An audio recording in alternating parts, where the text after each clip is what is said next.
They were hybrid for a long time, and then they just came back. I think this is their 3rd or 4th week of full-time. After a long year of learning virtually, Amy Feeney says she's glad all her kids are back in school full-time.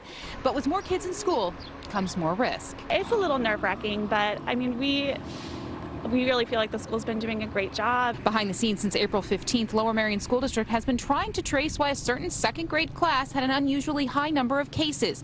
8 students coming down with COVID-19, and some were not close contacts. While the kids were placed on remote learning, other classmates became ill. We hadn't seen an outbreak like this in a single classroom. So the district decided to close the classroom and begin looking closely at the room.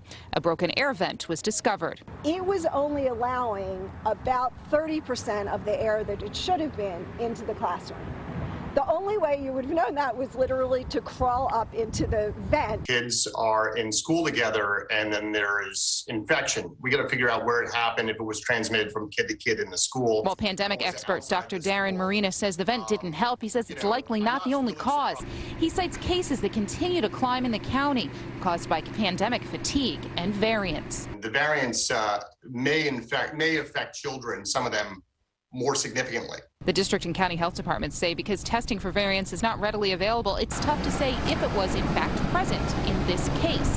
Another reason medical experts are stressing vaccination. You're protected by these vaccines, but you're not Teflon, right? You could still become infected, but if you got infected, you're probably not going to be as sick. As for when those quarantined students can come back to school, the school district says that will be on a case-by-case basis. Though if some of them test negative, they may be able to come back as early as this week.